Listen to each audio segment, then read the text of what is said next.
spontaneous. If I'm upset, that's why I usually take a while, because I try to process the situation.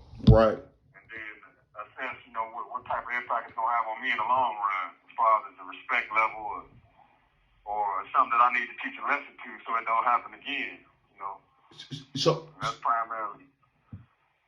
How did it all start? So it all started over, they just put the JPEG kiosks in. And, guys were jostling over who was going to be first. And waiting in this line, even though we didn't have an official line order, guys that's in these particular organizations feel like they got a priority to the phone, to the kiosk things, over the other guys who might be the religious brothers who are organized but not, in a bully fashion in that way. Mm-hmm. So we get into an argument over the line of the kiosk machine. I had been waiting a long time to get on there. And then that led to, I'm like, yo, man, you tripping over this kiosk thing. Why? I looked down, I see the state shoes was tied real tight. So tight, the circulation should have been cut off. So I'm laughing looking at that. I said, man, this... And the other guy started laughing too when they see how tight his shoes was. I guess he was prepared for battle. Being in the level 4 setting. Right. I think he's one of those guys who started off with a level 2. And really wasn't familiar with a level 4. It felt like he had to be extra aggressive. And he was on a whole rock full of bloods or whatever, so he was being something he totally wasn't at the time. Yeah, real soft. So it got real serious with me, like, but somebody get something to laugh on. We can do something right now. We can throw them things right now. So I looked at him, I laughed off. He's a little skinny frail dude. He ain't no more than 21. I'm an older guy at the time, so I'm like, yo, is he serious? I said, he's like, yeah, whatever. I don't need nobody down my back. We can, so he square off with me. I stay sitting there, and the guy who was the GS at the time, I don't remember his Moorish name. We call him Mooch. He looked back and he said, man, you want me to get the muftis to handle that? So I looked at him and laughed, because I'm like, I am the mufti. As I always been in the last, 8-10 years that I've been incarcerated at the time. And I took offense to that. And man, I went back around that time they called yard, we went back to our cells. And I was processing the whole event. And I said, damn, I backed down from a situation which I never usually do. This is something that's making me feel inadequate as far as, being able to be a dominant figure as I've mostly been, my whole term in the MDOC. So I processed the situation, made the decision at lunchtime when we go out and everybody coming out on the way to the chow hall that I was going to take care of the situation.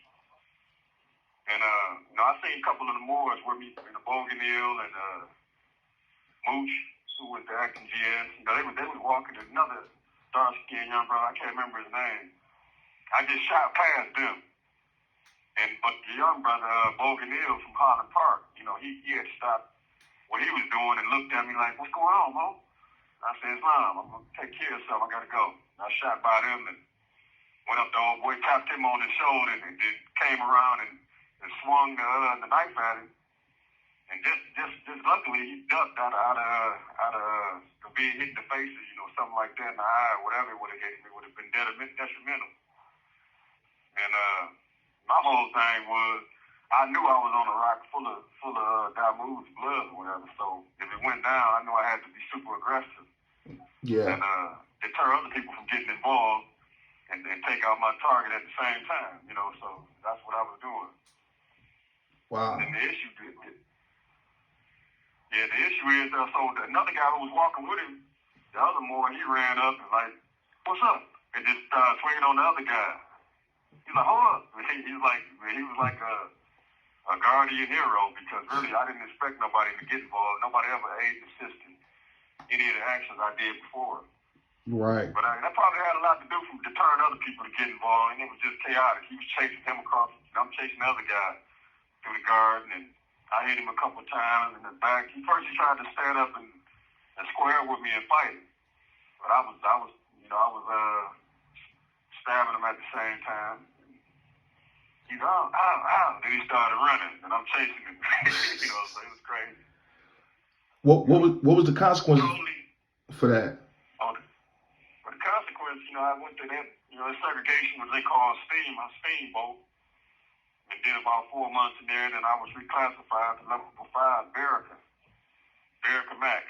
Then when I get up there, they keep me in the hole for another year in segregation. You know, away from my family. What is this, about 800 yards, 800 miles away from Detroit.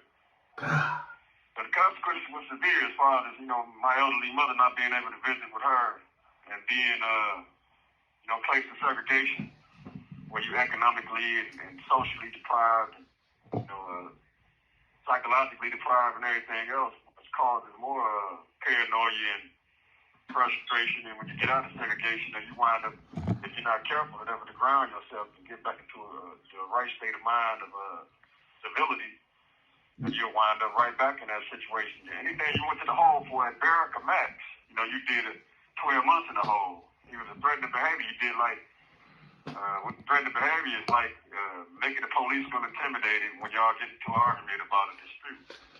So you can get 7 months in the hole for that.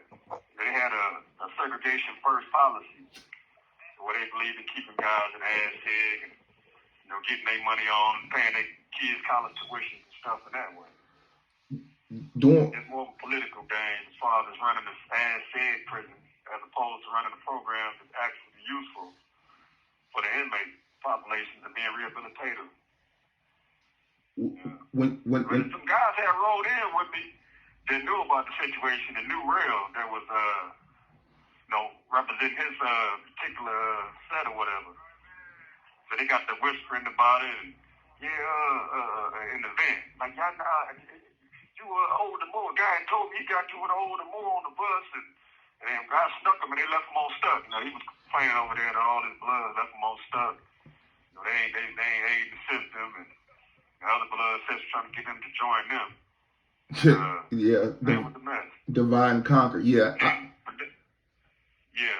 Yeah. And then it's crazy because the GS that was there, he had went to them and told them that he didn't know I was going to do that, and you know, I was out of law, and he was going to violate me when I got out of the hole, or some crazy stuff like that, which I took really offense to. And then I was over in the hole, happened to be with what is little Larry's attribute?